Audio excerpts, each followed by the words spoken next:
When something like this happens, the world comes together. You forget geopolitics and ideology. Instead, you stand in solidarity with the victims. And most of the world is doing that.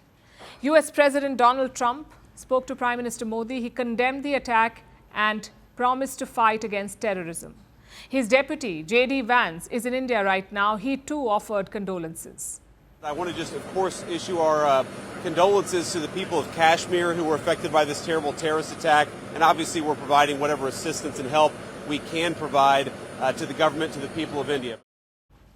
China also issued a strong statement. They condemned the attack in Kashmir yesterday. They also sent sympathies to the families.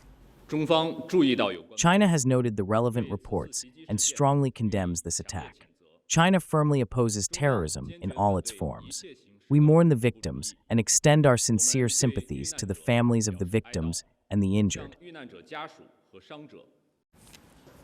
The list is quite long. Israel's Prime Minister Benjamin Netanyahu, Italian Prime Minister Giorgia Meloni, French President Emmanuel Macron, German Chancellor Olaf Scholz, Russian President Vladimir Putin, British Prime Minister Keir Starmer, all of them have condemned yesterday's attack. Like I said, countries tend to close ranks when something like this happens. But I'll tell you who doesn't. Western media outlets. For them, this is an opportunity, whether it's to take potshots at India or to question India's sovereignty over Kashmir. And I'll give you some examples. Here's the BBC's article on the attack. It uses the word terror 3 times, but not once to describe what happened yesterday. They simply quoted world leaders who called it terrorism. Now let me show you The Guardian. The same pattern.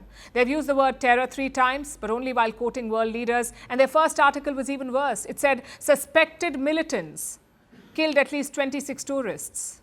The only thing suspect here is The Guardian's journalistic standards. Next is the New York Times. They have put terror attack in double quotes. I guess the massacre of 26 civilians does not qualify as terror. Sky News in Britain have done the same. They have placed the word terror in quotes. France 24 says the attack was carried out by gunmen, not terrorists, gunmen. And finally, you have the Turkish outlet TRT. Their headline takes the prize. Multiple tourists killed in Kashmir shooting incident.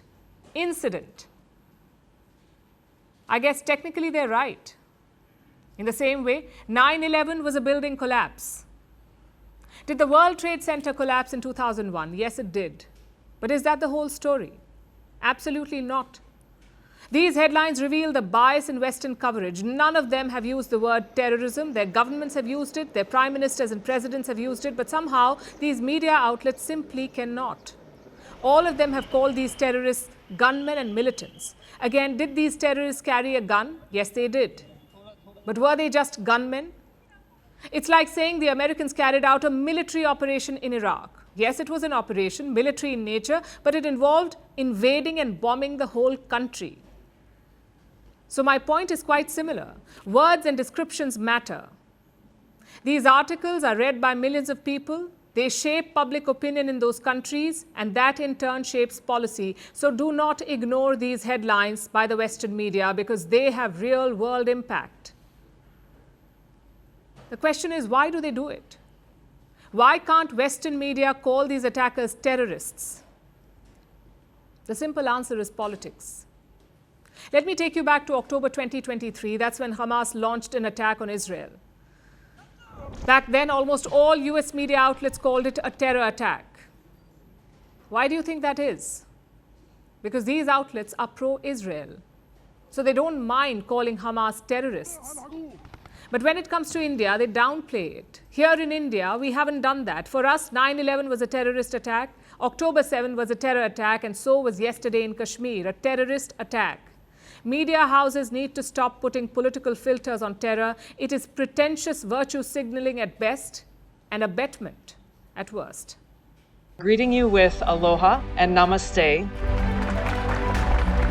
I love India. Presence, occupation of a territory by another country pertains to India, what we saw in Kashmir. How do you see Trump's America? Yes, the current administration behaves differently from the previous administration.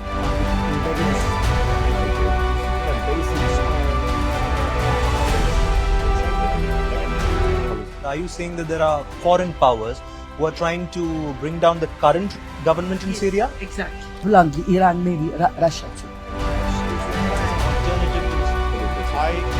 Prime Minister Modi committed to South-South, cooperation. Not over 50%. Is Ukraine prepared to pay the price for that peace? No compromises at the cost of territorial integrity and sovereignty.